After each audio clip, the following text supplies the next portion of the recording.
We're going to do 8-7 and 8-8.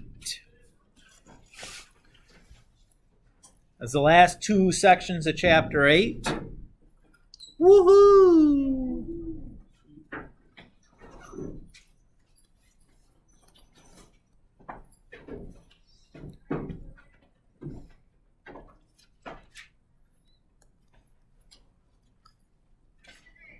So section 8-7, we're going to be talking about 3D vector equations for lines.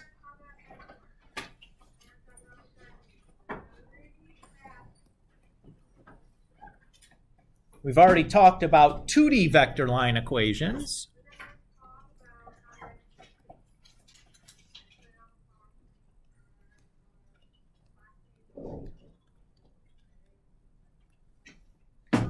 So when we talked about 2D vector line equations, we stated the vector line equation was r equals r naught plus vt, where t is just a scalar. We called r naught a point vector. And we called vector v a direction vector.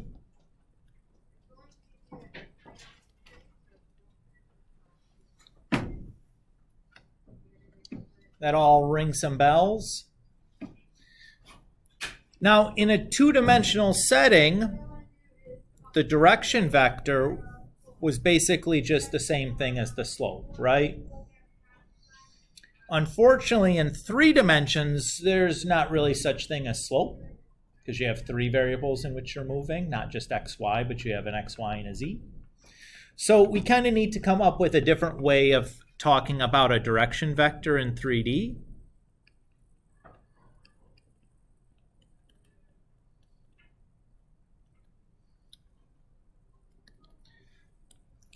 So in 2D, our direction vector basically is the same thing as slope, right? What kind of information about our line did we need to have in order to figure out a slope? Go back to your algebra, pre-algebra class. To calculate slope, what do you need? Okay, so slope is rise over run, but to actually calculate the numbers, what do you need? You need 2 points, right? 2 points on the line. Everybody agree with that? Do the points matter? No, any 2 points will do, right? So in a vector sense, if I have 2 points, that could represent a direction, correct? And this could represent a direction. Everybody agree with that? Everybody feel okay? So that's what we're going to use in place of a slope, is we're just going to find that vector between 2 points. Does that look like a familiar task? Yeah, it is. So let's say we have the points 5, -2, 6, and the point -3, 4, 1. And we want the direction vector. What are we going to use to do that? We're going to do the head minus tail rule. That's exactly the thing that we use to find the vector between 2 points. Just because these points are in 3 dimensions doesn't change that process. Now the question here, does it matter which point is the head and which is the tail? Nah, right? If we look at our picture, the red vector could be the direction or the blue vector could be the direction. Either one is fine. So it doesn't matter which one you make the head or the tail. For me, I always just use the first one as the head because I don't want to like screw up changing the direct, like flipping some of them and not flipping the rest of them. I'm not going to flip anything. I'm just going to do right across head minus tail.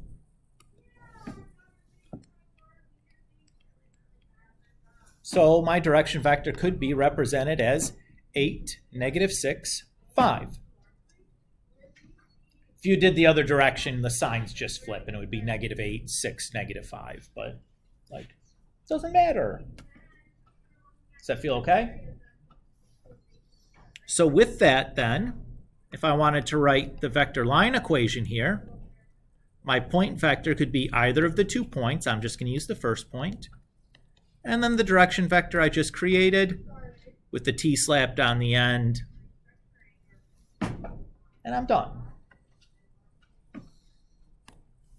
Not very complicated, right? In fact, in a way, it's kind of even easier than the two-dimensional version. Now, could you do the same thing for the direction vector in the two-dimensional version? Absolutely. Because what is the head minus tail rule really the same thing as? It's kind of slope, isn't it? Right? It's the difference in the x's and the difference in the y's, which is exactly what we do when we calculate a slope. Mr. Kulik, it's all coming together. So writing a three-dimensional vector line equation from 2 points, not difficult, right? What if we wanted to check if some point is on a line?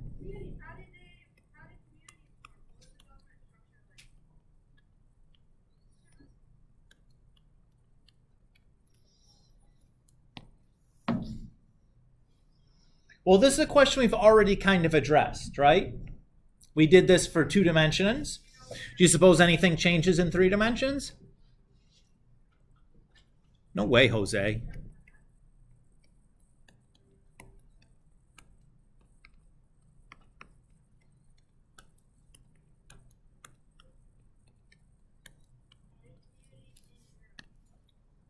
So all we're going to do is check to see if there's one value of t that can generate the x component, that can generate the y component, and can generate the z component. Basically, I'm just going to solve 3 separate equations.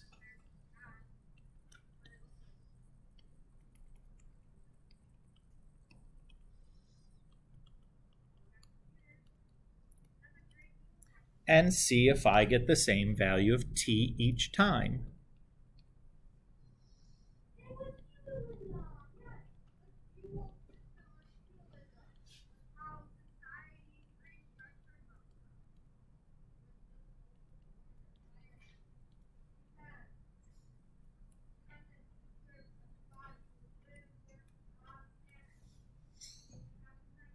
So in each case, I get the same value of t. Everybody notice that? Right, we good with where I'm getting these 3 equations from up above?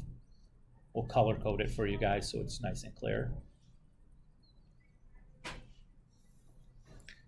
Since 1t can generate the coordinates -5, 6, and 11, we know that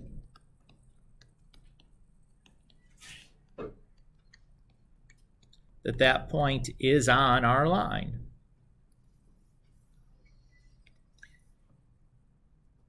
If any of the t's were different, we would conclude that that point doesn't lie on our line.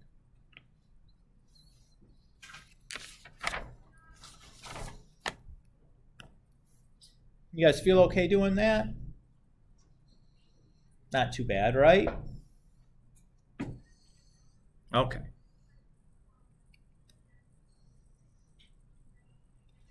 Last section.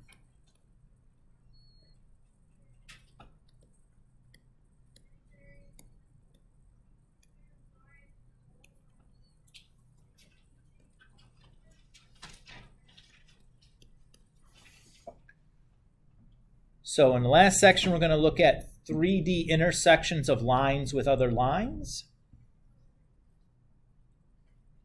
Just as an aside, in a previous iteration of this course, Chapter 8 was really broken into 2-dimensional stuff, and Chapter 3 was all 3-dimensional stuff. And we did much more than just 3D intersections of lines, but we wrote like the standard form equations of lines in 3 dimensions, and like intersections of a line in a plane, and intersections of 2 planes, and taking a 3D equation of a plane in vector form and putting it into standard linear form, and we did a whole bunch of other stuff that we don't do anymore. If you guys take a Calc 3 course in college, you'll probably do most of that stuff in there, but we used to do some of that same kind of stuff here. But today and this year, all we're doing is just line in line in 3 dimensions. So there's kind of 3 different ways or 3 different outcomes we can have for 2 different lines interacting with one another.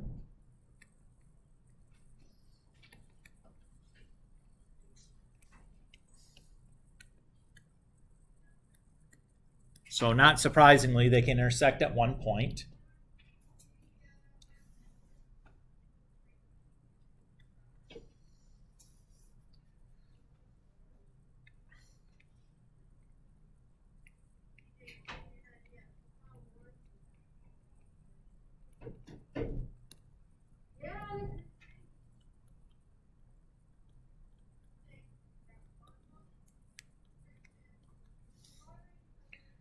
They can intersect at every point where the 2 lines are coinciding.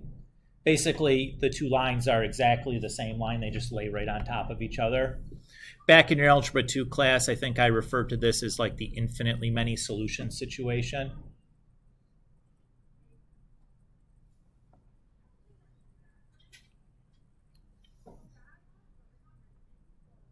And if you're talking about solving a system of 3 equations, like we did in Algebra 3, that's kind of a proxy for what we're doing here. Again, you can get one solution, get infinitely many, and you can get no solutions, right? There's actually 2 different types of situations that can give us no solutions. So one situation, the lines can be parallel. So that means that there is some plane that contains both of the lines, and in that plane the lines will never intersect. The 4th outcome is non-parallel, but also non-intersecting. And you might be trying to imagine in your head, what would that look like? So let's draw a little picture here of kind of what that would look like.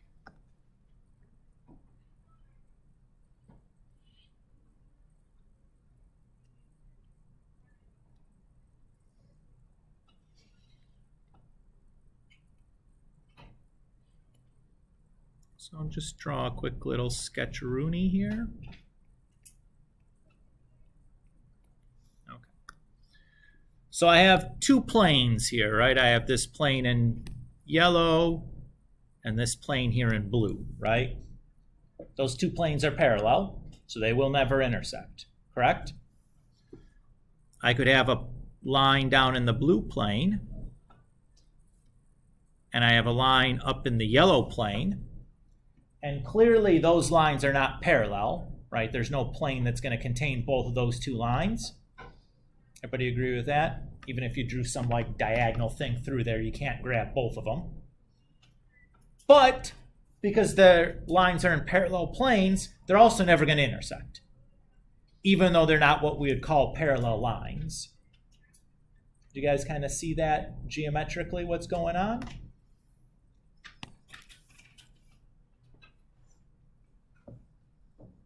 Okay, so we have 4 different outcomes in this situation. John? Does that go skew? Yeah, I think maybe in geometry you call this skew. Does that sound right? Yeah, that sounds right to me. Maybe we'd have to double check the definition of skew, but I think that sounds right.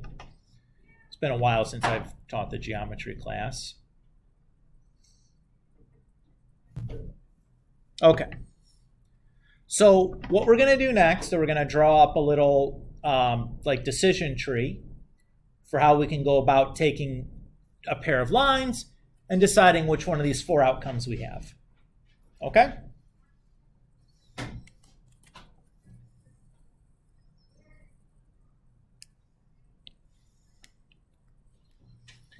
So I'm going to refer to my 2 lines in question as R1 and R2. The point vector in R1 I'm going to call R01 and the direction vector V1.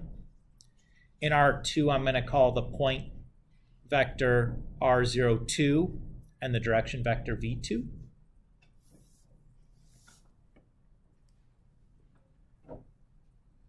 So the first thing that I want to do is I want to check to see if the lines are parallel.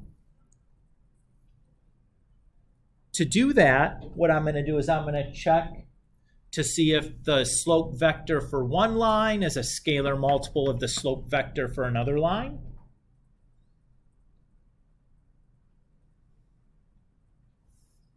Because if they have the same direction vector within a scalar multiple, that means the lines are either going to be coinciding or they're going to be parallel.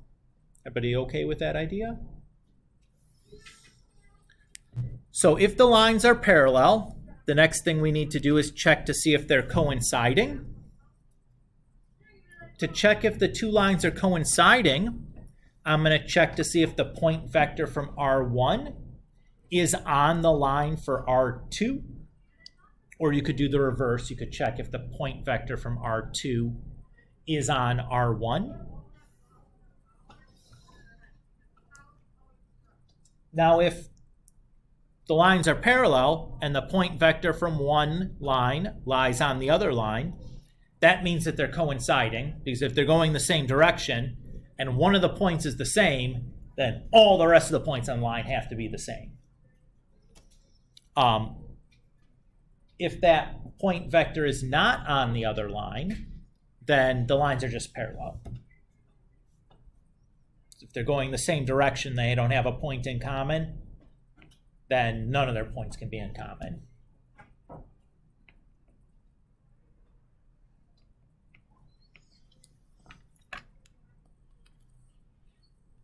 Is that V1T or V2T? That's a 2 right here. Yeah.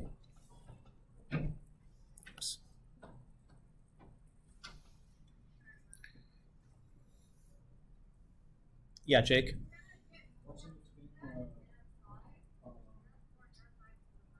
V2 and V2? A plus sign?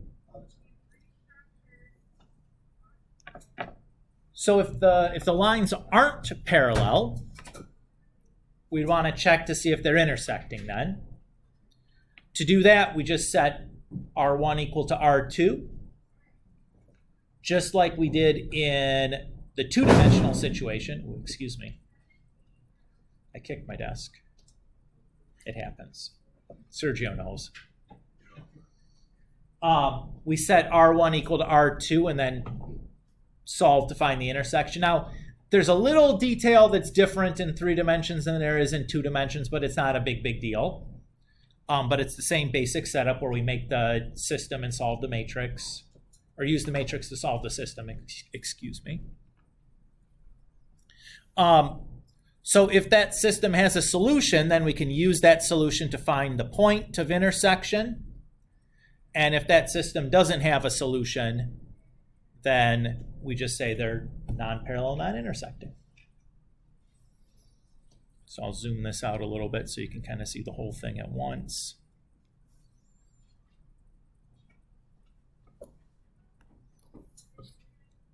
So basically there's 4 outcomes. There's 3 different tests that you need to do to figure out which outcome you're at. And all the 3 different little tests there are things that we've kind of done before, or just really easy.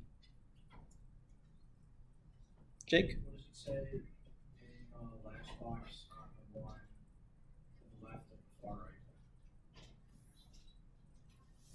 right? After you figure out what it says yes, if you're intersecting, what is the one with all the boxes? Oh, it says find the point, and then I have just intersecting at whatever that point is. So if they are intersecting, we expect you to give you the point of intersection. You know what I mean? But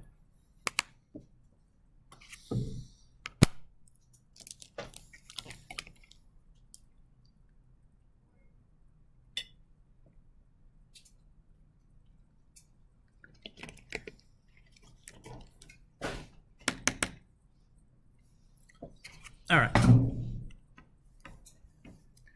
Yes, Tate. What's the equation for if they're parallel?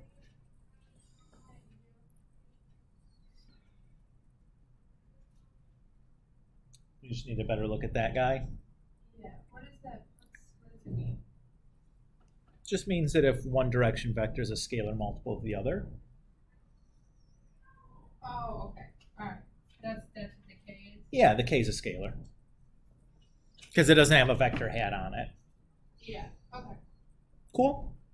Let's do some examples now, right? Practice using this process.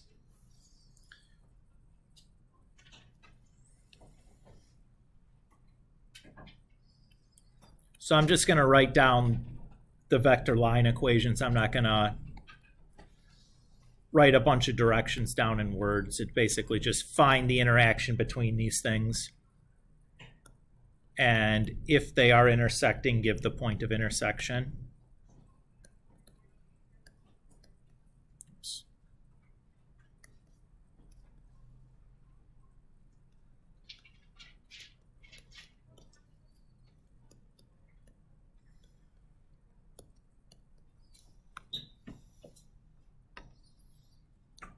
Yeah, sure.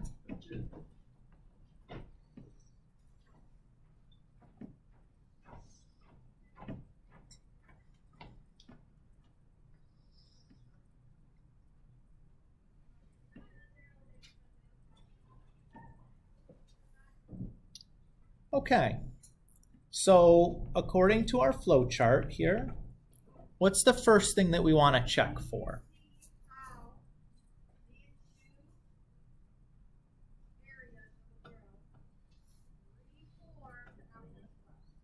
If we want to check to see if the two lines are parallel. Great. And how do we do that? We want to see if the direction vectors are scalar multiples. Good. What's the direction vector in R1?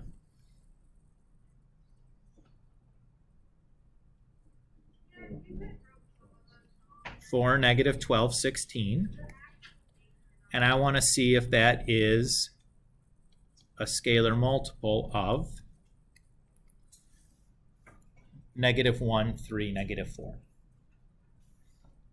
Now this is one we can probably just do by inspection, right? Is this true? Yes. Why is it true?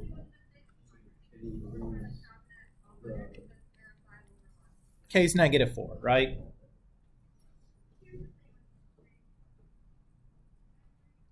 If at any component, either the x, y, or z, the k's are different, not parallel, right?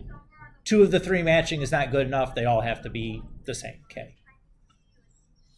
Does that feel okay to you guys? So we know that this is, those two direction vectors are parallel. Okay, what do we check for after that? Look at your flow chart. So we know they're parallel. What do we check for next? Are they coinciding? How do we do that?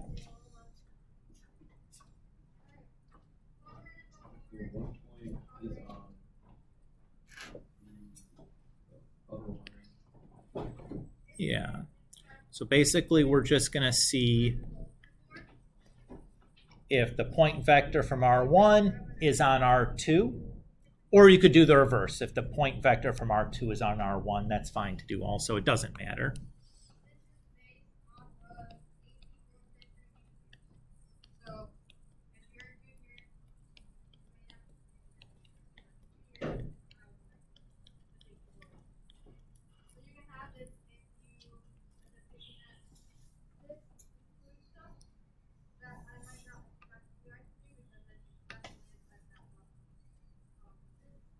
So, just like we did in the previous example, we're just going to set up 3 equations and see if the same S will solve each of the 3 equations.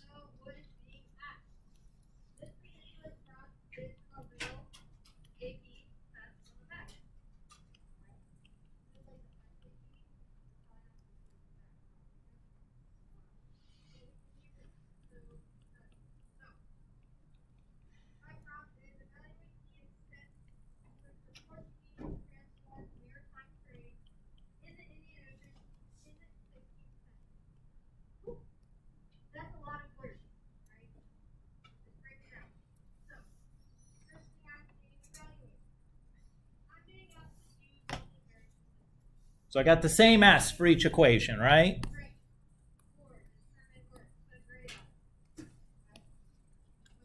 What does that tell me then?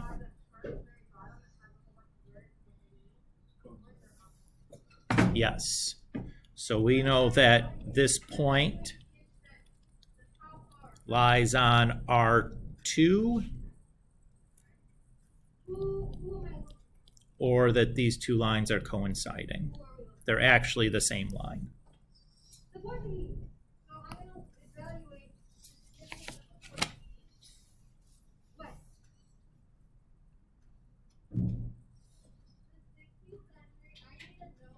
Feel okay? So again, overall here, skills that we're using, not things that we haven't done before, right? We're just kind of putting the tool pieces together of things that we've used and just, handling a more complicated problem.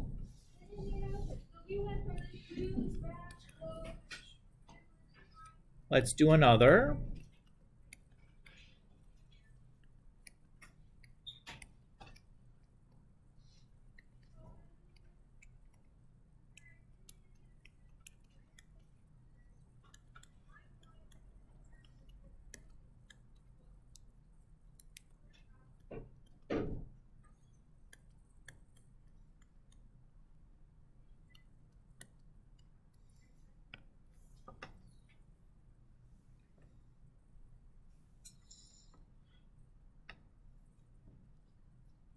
Here's another pair of lines.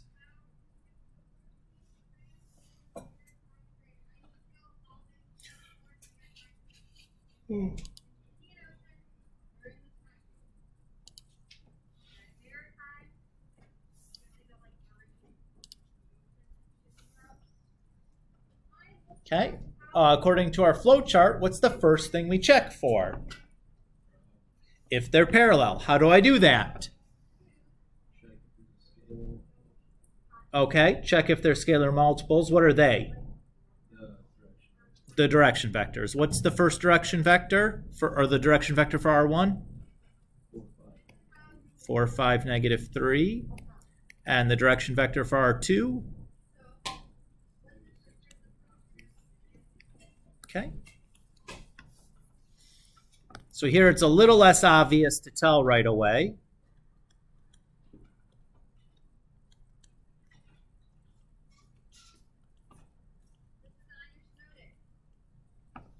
At this point, I would stop, right? Since all the k's are clearly not the same. Caution, though, when the fractions are there, make sure that you're reducing your fractions, right? Usually happens once a year that one of the answers is like 2/3 and the next one is 4/9 or 6/9 or something, and somebody doesn't realize that it reduces to the same thing. You know what I mean? So just be careful there, but this one clearly not parallel.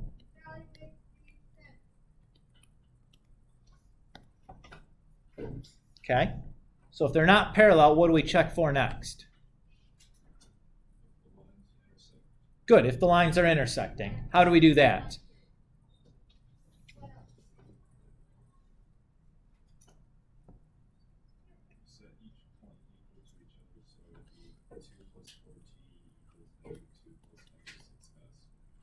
Yeah, we'll do that in 2 steps, but basically we're just going to set each line equal to each other. So I'm just going to set R1 equal to R2.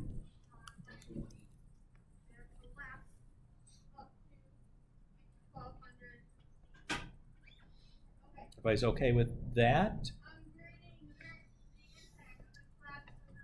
And then in general, we're going to do our vector operations to just get one vector on the left-hand side and one vector on the right-hand side.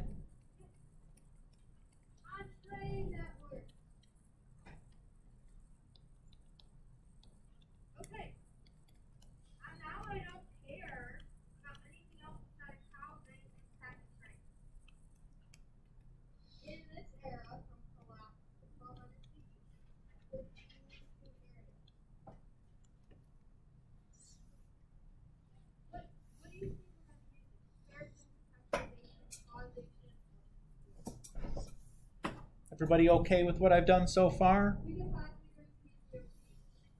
And for these two vectors to be equal, the x components have to be equal. The y components have to be equal. And the z component has to be equal. And they all have to be equal at the same time. So that's going to make like a system of three equations.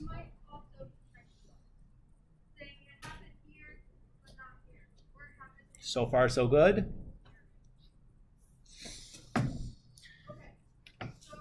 Now that we've created this system, we're going to solve this system. The first step to do that is I would write this into like our standard linear form. So I'm going to move the variables onto one side and the constants onto the other.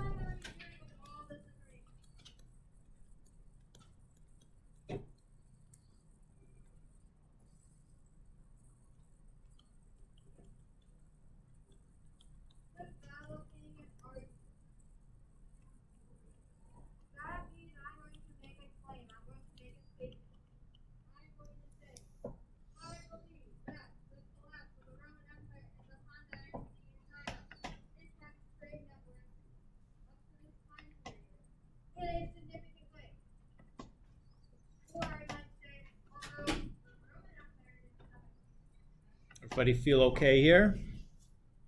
Now, do you notice anything odd about this system that we're going to solve? Let me ask you this question. How many variables are in our system? 2, S and T. How many equations are in our system? 3. Is that how it usually works out? Hopefully you remember from your Algebra 2 class that to solve 2 variables you need 2 equations. You don't need 3.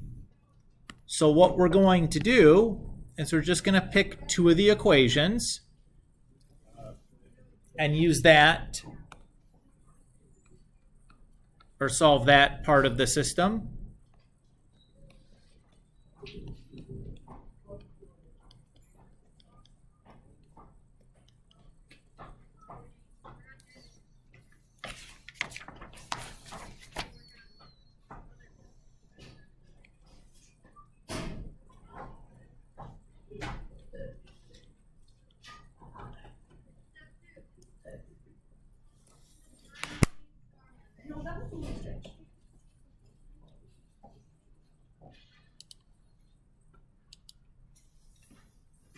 Just a quick little refresher how I did that with my calculator. Again, you can solve the system by hand. That's fine if you prefer to do that. But if you don't want to and you just want to use your calculator, that's okay also. So press second. The x to the -1 button will open the matrix menu. I'll go over to the Edit tab. My 2x3 matrix is going to be 6, 4, -4, and then 9, 5, -8. I'll exit back out to the main screen. Go back to my matrix menu. This time I'll move to my Math tab. Scroll all the way to the bottom till I find RREF. And then do RREF on matrix A.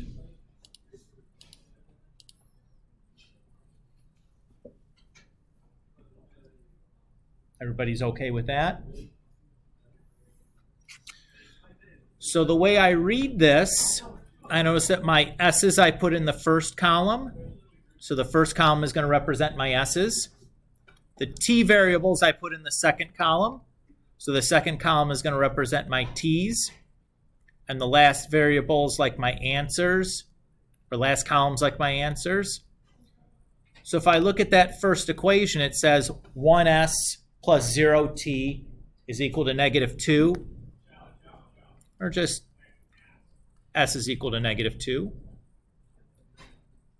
Similarly, here we'd have t is equal to +2.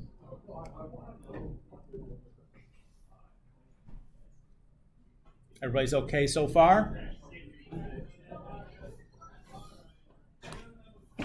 So that means that they're intersecting, right? Because the system had a solution? Almost. Almost. If you've got no solution there, certainly that would tell you that they're not intersecting. But we still have one more equation left, right? We have to make sure that that solution for S and T also satisfies that equation.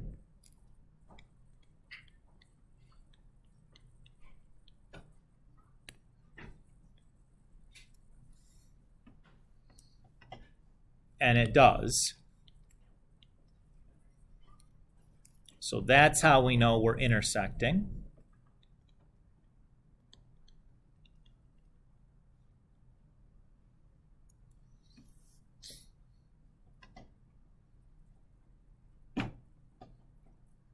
We okay here? Almost done. What one last thing do I need to do in the case where the lines are intersecting? Find the point of intersection. So to do that, I'm just going to pick one of these two parameters, S or T. I'm going to choose to pick T because it doesn't have a negative sign on it, because that feels like a recipe for Mr. Kulik to booger something. And plug that into R1.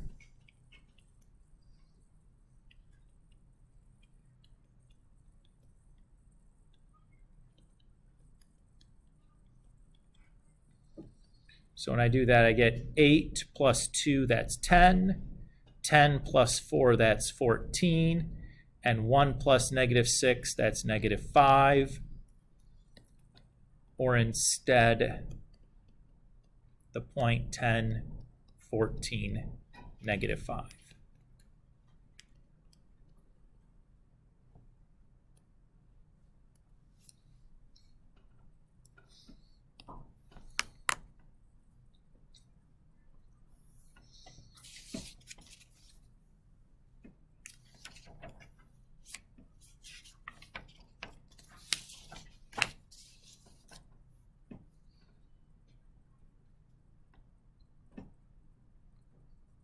So far, so good?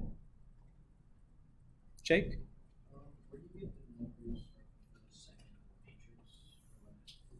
You have 6, 4, 1, 3, 8 equals. Where do you get the number 1, 0? That's just the answer. I just read off my calculator. Is that cool? I knew the answer already. I didn't, I wrote it down before because I knew what it was going to be already, because I've done this problem like 4 times in the last whatever. So it looked like I did it out of order. Like somehow I knew that before I typed in, but it's just the result of what I got on my calculator. I see now that could have looked confusing. Okay. So what, we got like, I don't know, 40 minutes or something left. Is that about right? So this is what I'd like to do. Is if you look at your problem set, numbers 119, 120, 121, and 122 are doing these problems. Let's do these here together. So we'll just take like 10 minutes in between them, then kind of go through them. Sound good to you guys? So 119 through 122, we're just going to kind of work on them here as a group. So start on 119, and in like 10 minutes or whatever, I'll write up my answer of what I got, and we can talk about it if you want, and if not, we'll just roll right into the next one and just kind of hammer these bad mama jammas out.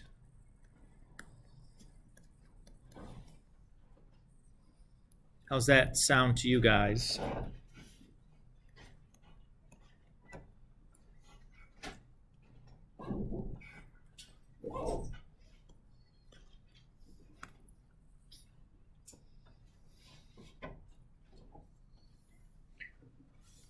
Ooh.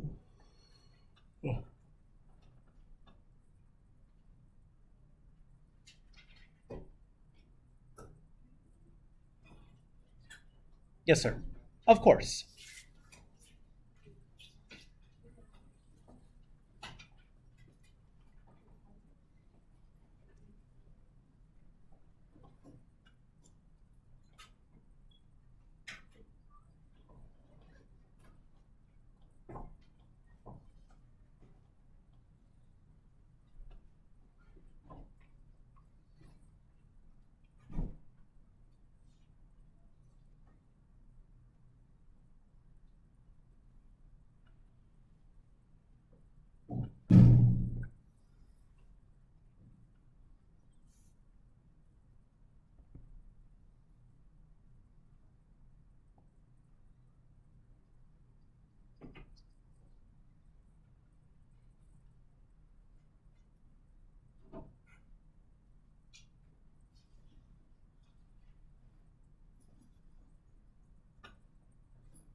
Yeah, of course.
Did you guys get boring old regular parallel for the first one? Jake?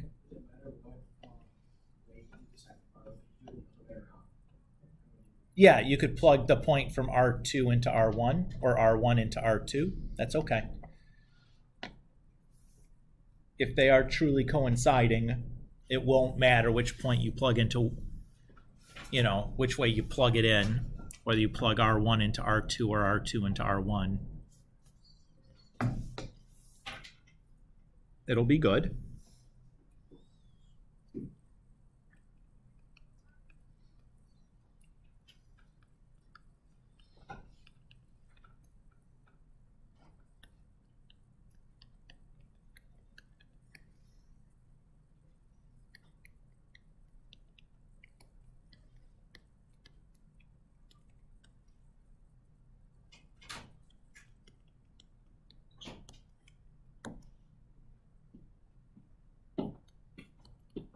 I'll still do this part, but after we do our reduced relation, we get our answers. We have to plug it back in here. Now if we get 9, then they're intersecting. And to find the point, we put one of the original equations. Okay.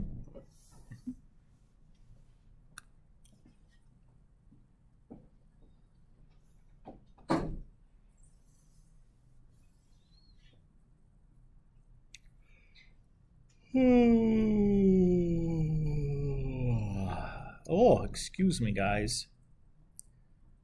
I must be tired from all that snow shoveling I did yesterday. I think I have more to do when I get home today. Ugh. I mean, it snowed more last night, or the wind blew enough to where my sidewalks were covered again this morning. I'm ready for spring now. I'm fine with more snow, so it's not happening. I mean, I just don't want it to be cold anymore. Here's what I'm good for. I'm good for like 10 inches of snow and the next day be 80 degrees. And just like take care of all the shoveling for me. There's a wild hot heat front behind it. That way we get a day off of school and I don't have to shovel the snow or be cold.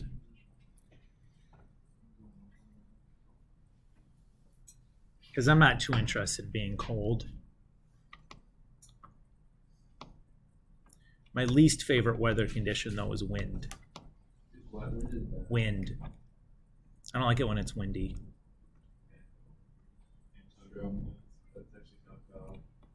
Like, I can deal with rain or snow or whatever. Just Rain's nice. like cold, hot, whatever. Just like, don't give me any wind. Actually, when it's hot, there's wind. Like at the beach. Yeah, and then all that sand is in your face the whole time. Yeah, that's awesome. You go to like hurricane conditions or something? Yeah, where? I mean, breeze is different than wind, Holmes.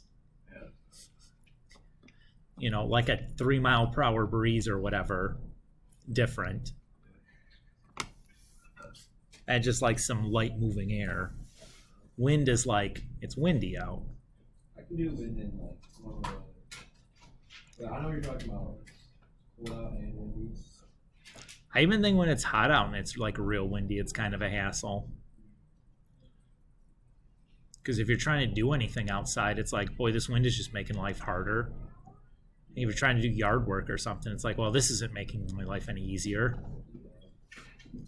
I mean, I guess if you're just like hanging out outside, it's not a big deal, but I just assume it'd just be less windy.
that stupid thing keeps kicking out on me. But it's making me angry!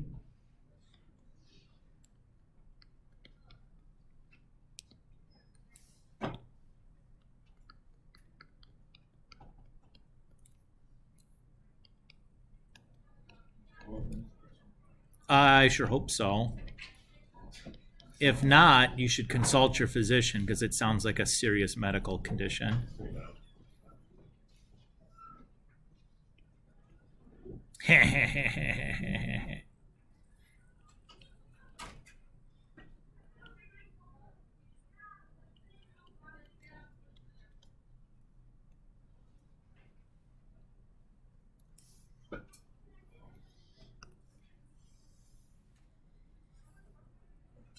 For the second one, did you guys get -3, 8, -10 as the point of intersection? Uh-oh.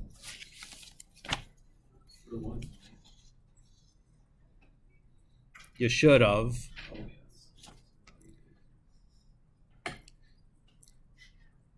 When you solved your system, did you put a 0 in for the C? Oh. Or you could have done that, or you could have done what I did, and I just noticed that I can just solve for D directly without having to use a matrix, because the second equation just has one variable in it.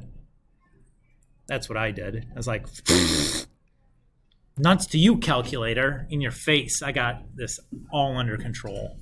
So I understand like how. Yeah, you just made a boo-boo somewhere I don't that you know where, can't I don't find. know where, yeah. Now let's take a look. Okay. So I can start with the most obvious thing, right? Like,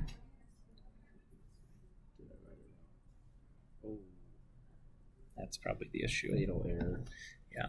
Right? That's the hardest one to find is when you just copy the problem down wrong. Woof. That's a Mr. Kulik mistake right there. It's like I did the whole thing right. Yup. Sure. So I found that they're not parallel, right? And then I got to here, and then I just kind of skipped to there, and I just plugged in. I used. Okay, just let me. I would just want to double check the dumbest mistake possible because. Project Pro did. No, that seems okay.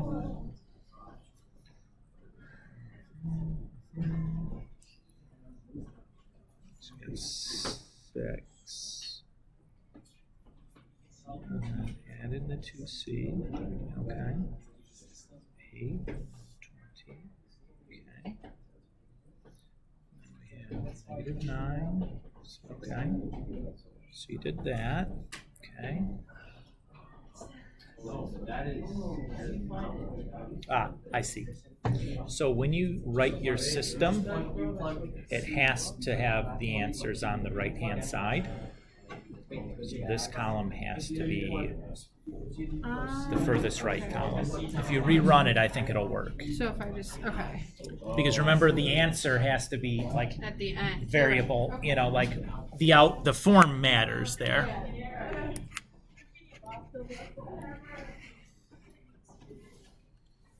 So worth pointing out, Taylor just asked a question here. When we make our matrix here, you got to make sure that the answer column is the last column in your matrix.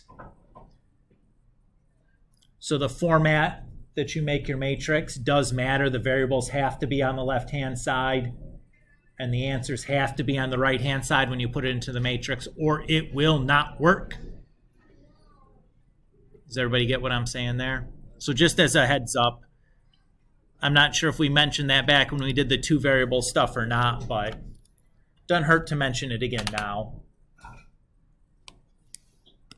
But that's one that can really kind of be like, why is this not working out the way it's supposed to?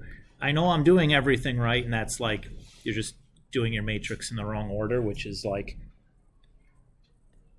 that's a tough one to spot. But that RREF is super awesome, but it does rely on things being formatted one particular way.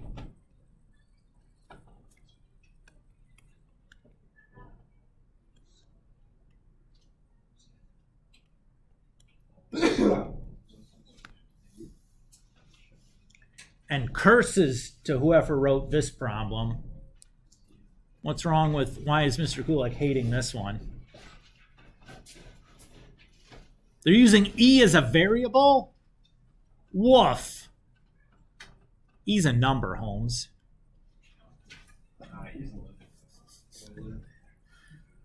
It's Euler's number. I just don't like it. I mean, it's fine. Like, the context is clear that it's clearly a parameter into a, you know, a vector line equation, but like, I don't have to like it.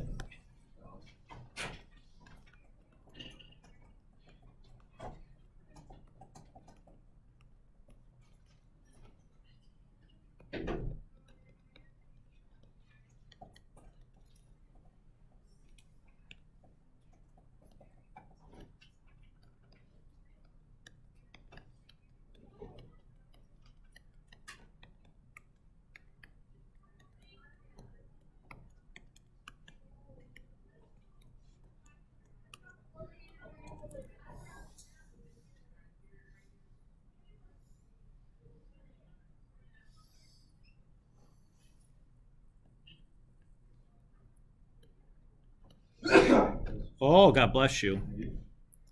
Yeah, it was terrifying.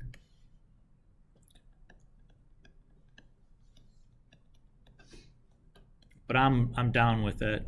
Like, I'm not a hold your sneezes in kind of guy. Yeah, I may get it out.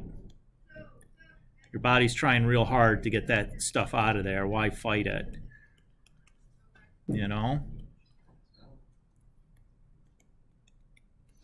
I hate whatever the wire is that's in this. You know? It's got to be just some, like, terrible connection or something. Drives me nuts.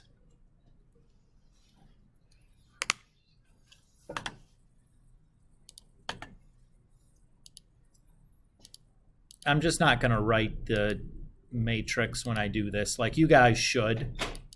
But I'm just like, you know, Friday at 1 o'clock.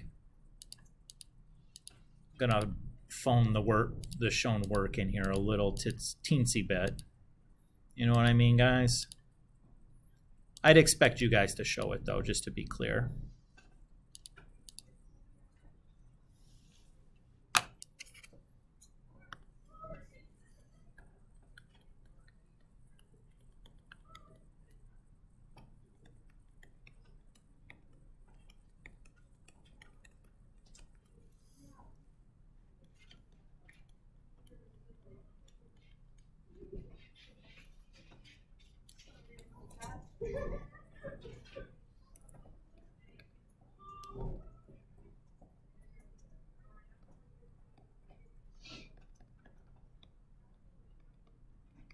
Perfect, thank you. I got it.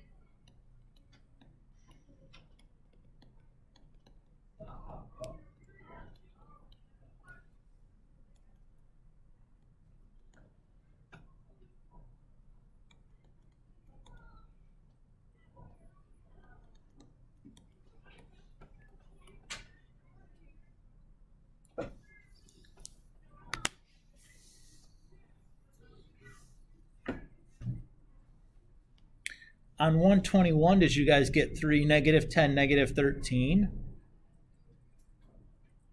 Yes. No, not 3, Mr. Kulik. No, 1, yeah. Woof. There's a Mr. Kulik mistake. Did you remember to multiply the 2 and the -2? No, I just added the 5 and the -2. Ugh.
Just FYI, if you're looking at the answer keys for things, I think that on the odds, I think there's 2 answers for the number 115, which throws off the numbering thereafter. Just keep that in mind. If you just relabel the second 115 as 117 and just continue on, you should be good. But initially, that could be kind of confusing. Of course.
Did you guys get non-parallel, non-intersecting for the last one?